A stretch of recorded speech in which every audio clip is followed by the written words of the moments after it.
So what can an astrologer do for you? What is the approach that an astrologer can take that can allow you to really either excel in your life or make peace with your life?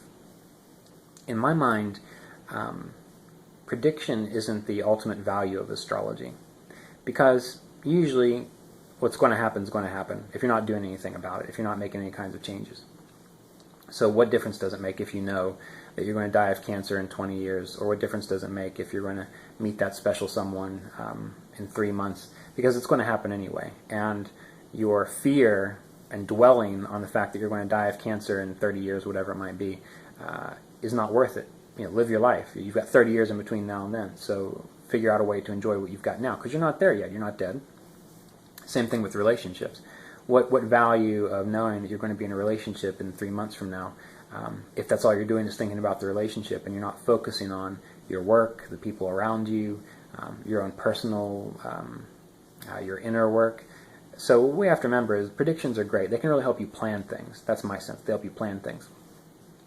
But ultimately, they distract you from what you might need to be doing right now. So keeping that in mind, what's one of the best things an astrologer can do? Well, the astrologer can teach you about your predispositions. So you might see that in 2 years, it's possible you're going to lose your job. That might bother you. But the astrologer can then say, well, here's the reasons. You might see Mars in the 10th house. Maybe you have an aversion to authority figures, or you always sabotage your job because the 8th house lord is there. So if you know that and you don't want to lose your job, then you have the knowing now. The astrologer has told you that Mars is causing this, which typically means that you are aggressive towards authority figures, or you misunderstand them, you don't listen to them, or the 8th house, which shows that you lose interest in your work and you're always jumping around. If you know that, then from this point forward, you can start asking yourself, okay, what are those behaviors that I have that support that? And when they come up, you can say, all right, here it is. This is the behavior that the astrologer was talking about. If I don't want to lose my job, then I'm going to shift it. It's hard. It's not easy. It feels weird because you think that who you are is so important. And that's really the problem in astrology, is that everyone really believes that typically their way of living, their way of thinking about things, their way of doing things is the right way. And that's understandable because, well, we're all human. But we have to remember that sometimes our way of being and doing isn't supportive of what we want. Okay? Same thing about relationships. Maybe an astrologer says that in a few years your relationship's going to go down the tubes. And that worries you because you love your spouse. But the astrologer then describes why. Because of starvation of moon on Venus, or moon on Mercury, something of this nature, or Venus starving Jupiter. These are all planets influencing your relationships. So the astrologer can tell you that, well, the reason you're probably going to lose your relationship is because you have a tendency to be unfaithful. Or maybe it's because you want to demand that all of your needs are met through the relationship, or you have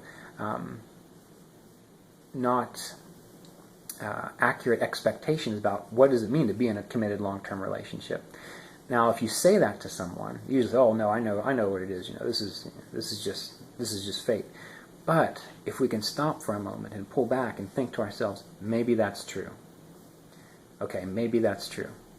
So then the client can ask his or herself, is it more important for me to support these behaviors, or is it more important for me to stay committed to the relationship? So between now and then, you can start changing your consciousness, your mind, your thoughts, how you do things.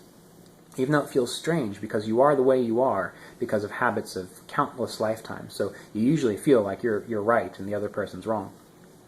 I mean, this is not always the case, but most people that I interact with, I find this to be the case. I mean, myself too. So it's not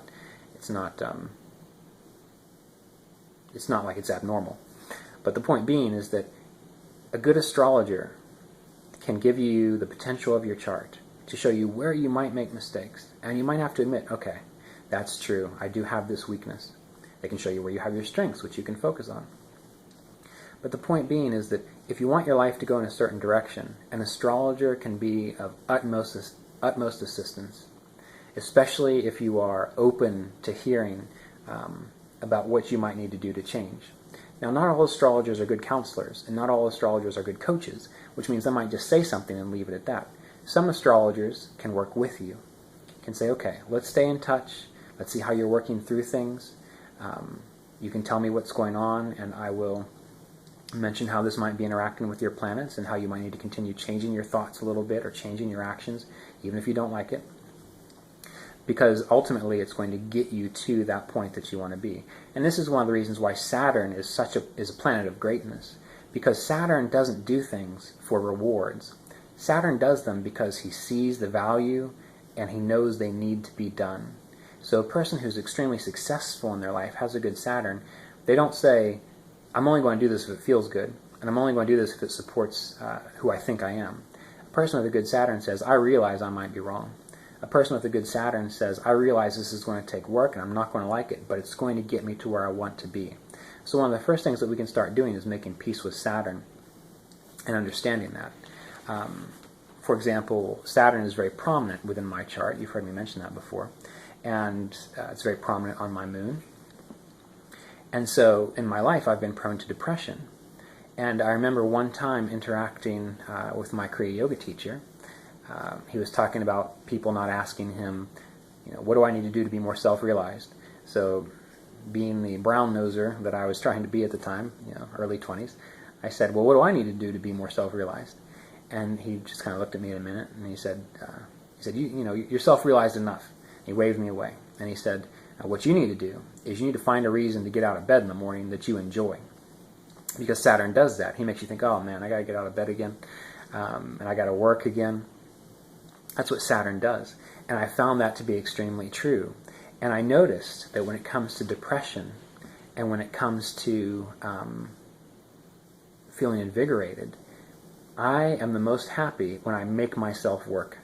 When I make a list, that's why I accomplish so much, is because I make a list of things I want to do or things that I feel inspired to do.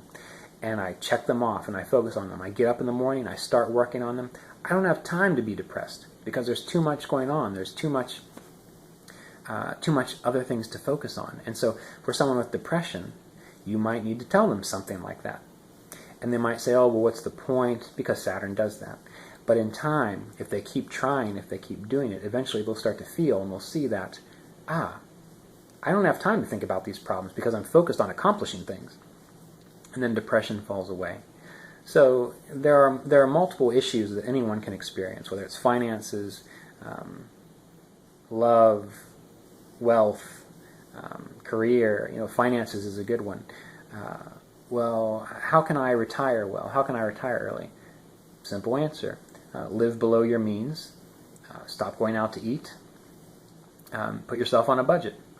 Oh, but I don't want to do that. I want to enjoy life. I want to be alive. Okay, well, your chart says that you're probably going to be extremely wasteful with your money, and so you're not going to be able to retire well. And I've seen charts like that. I've seen charts of doctors who have amazing capacity for wealth and successful people, but their expenses are so much greater that they can't retire because they have a wonderful job. They make more money than probably four average Americans put together, but they don't have any because they're always spending it. And so this is what I mean by how an astrologer can help a person. If you can stay in touch with an astrologer who can keep on you about what do you need to do to stay focused on what you want to accomplish, regardless of whether you like it, regardless of whether it's fitting into this idea of how perfect the world should be and how everything should work out in your favor, if you can work with someone like that, who can see your chart in that way, you can change your life. You can shift the dashas. You can avoid experiences. Now, some things are extremely hard to avoid. And what do I mean by that? One of the things we talk about in the Art and Science of Vedic Astrology 2, which is coming out in June 2014. So if it's not June 2014, watch for it. If it's after that, it's probably out. You can get it on Amazon. But one of the things we talk about is the strengths of karmas. And some karmas are so strong that they're hard to avoid. And we can be honest with that, too, in astrological issues. But most of the karmas that we have, that we experience, the problems, the successes, if we just take time to be self-honest and see, what am I doing that's contributing to this? Maybe I'm not doing something correctly. How can I change my thoughts, my patterns? How can I change how I look at the chart so that I don't continue repeating the patterns? If you can do that, you're on a good route towards success. You might fail. Now, don't think that you're going to be successful, because remember, from a yogic standpoint, and Vedic astrology is one of the spiritual sciences of the Vedas, you might not succeed. Doesn't matter, as long as you try. Because you're more likely to succeed if you try. So, to not do something because you are afraid of because you're afraid of failure, well, you just might as well not do anything at all anyway then.